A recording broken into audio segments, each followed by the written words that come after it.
Today I am going to talk about the mass of the body. What is it? First, we have to understand what is mass. We can say that quantity of matter. Look at this. Quantity of matter or amount of matter contained in a body is called mass of the body. Amount of matter contained in the body.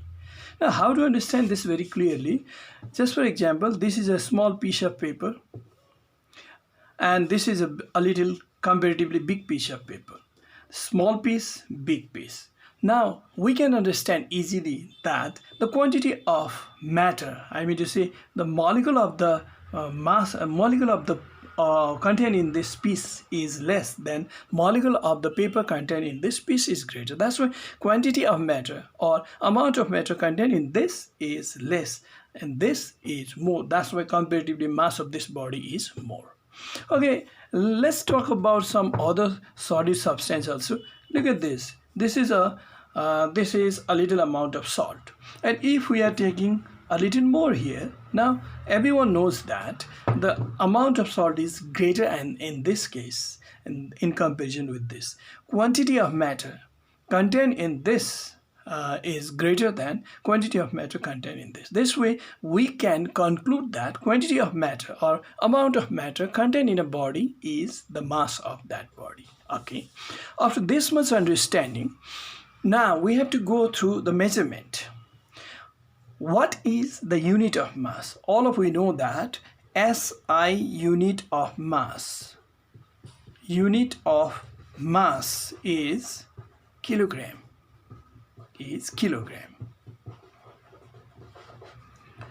There are different system of units. One of them is SI unit, which brings the uniformity in the measurement system of measurement throughout the world. And according to this SI system, unit of mass is taken as 1 kilogram. Okay, somewhere it is measured in pound also. Somewhere it is measured, if a small mass will measure in gram also. Okay. After this, now we need a device to measure it, and we need certain unit, a certain standard mass to measure it. Now 1 kilogram, let's talk about how much is 1 kilogram mass, and then we'll be able to measure 1 kilogram mass. 1 kilogram is the mass of cylindrical piece of platinum iridium alloy kept in the International Bureau of Weights and Measures at Sèvres near Paris. Near the Paris, there is a place Sèvres, and there is International Bureau of Weights and Measures, in which an alloy cylindrical piece of an alloy of, look at like this, cylindrical piece means it is somewhat like this. This is cylindrical piece of an alloy of platinum and iridium piece is taken over there, and that is taken as standard mass, and the prototype of this mass is distributed throughout the world. Okay, after this much understanding 1 kilogram mass, now on which factor mass depends? We have to be clear about the factors on which mass depends. Now, there are some factors. Look at this. Mass of a body depends upon following factors. Number 1, the number of atoms contained in the body. How many atoms are there? If number of atoms are more, in place of being 1 billion atoms, if there are 50 billion atoms, then certainly mass of that second one is greater than the first one. Number of atoms contained in the body. Number 2, size of atom contained in the body. If atom is bigger in size, then certainly mass of the body will also be more. Now next is the number of electrons, protons and neutrons contained in the atom of the body. If an atom contains more number of proton, more number of neutron, more number of electron, then certainly it increases the mass of that atom, and certainly that increases the mass of that body with which atom with which the atom is made. This way, mass of a body depends upon these 3 major factors. Now, I told you the definition also, I told you the unit also, and the reason of being greater mass and less mass also. Now let's talk about the device which is used to measure mass of the body. The device used to measure the mass of the body is called physical balance. Physical balance. This is also called beam balance or beam balance.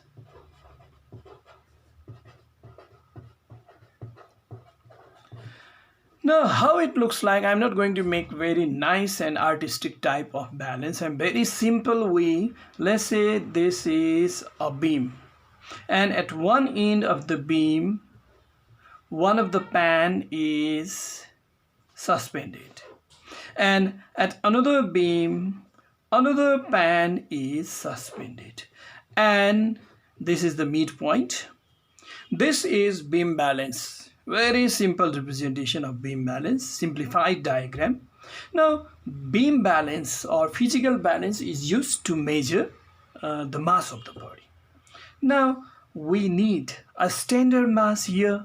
Just before this I told you about 1 kilogram mass. It is available in the form of this shape. I think you have seen this in the market also. Let's say this is 1 kilogram, and we are going to measure mass of certain substance, and that substance should be taken in another beam. One standard mass is taken, and another in another side, in one of the pan, standard mass is taken, and in another pan substance is taken. And when we keep the substance more and more, a condition comes when this beam becomes balanced. It comes in equilibrium. Then we say that this unknown mass is equivalent with this known standard mass, and we say this is 1 kilogram. But in the meantime, one of the interesting matter I want to tell you, while measuring mass, what we are using, looking at this you can say that this beam balance we are using, but we are using one another hidden matter. What is that? Actually we are comparing the gravity force of the earth acting on this standard mass with the gravity force of the earth acting on this unknown mass. Gravity of the earth attracts this standard mass towards its center, and with what force 1 kilogram mass is attracted towards the center of the earth is when found to be equivalent with the force with which the earth is attracting this material towards its center. When these two forces are equal, I mean to say gravitational force of the earth or gravity force of the earth acting on these two substances are when equal, then beam comes in balance, and then we say that this mass is equal to 1 kilogram mass. What it means? It means mass of the body is measured by using gravity force of the earth. Very interesting. It means if we want to measure mass in the space, then what happens? Let's say the beam balance is in the space. This way we have a beam balance in the space, and if we take a 1 kg mass here, then this pan will go down, this will go up. Yeah. And if we put 1 kilogram of this substance here, then this pan will go down, because the force with which we keep it on the pan make it downward. And because there is no gravitational force in the space, that's why there is no question of being balanced. It means if we are not using anything at all, I mean to say if one pan is empty and in another pan if you have taken certain amount of this substance, and if you hold here and here, if you hold here and if you make this beam straight, then it remains in the same position, I mean to say seems to be balanced. It means beam comes in equilibrium. Why? Because there's no any force at all. Where you are taking that, where you keep this beam, it remains in the same position. It means mass of the body cannot be measured in space. It's very interesting. Mass is measured on the, can be measured on the moon, because there is moon's gravity. and that helps to measure mass. And mass can be measured on the earth, and mass can be measured on the surface of a heavenly body, because the gravity of that heavenly body is used to measure mass. But in space there is no any gravitational force. That's why mass of the body cannot be measured in the space. Okay, this much for today.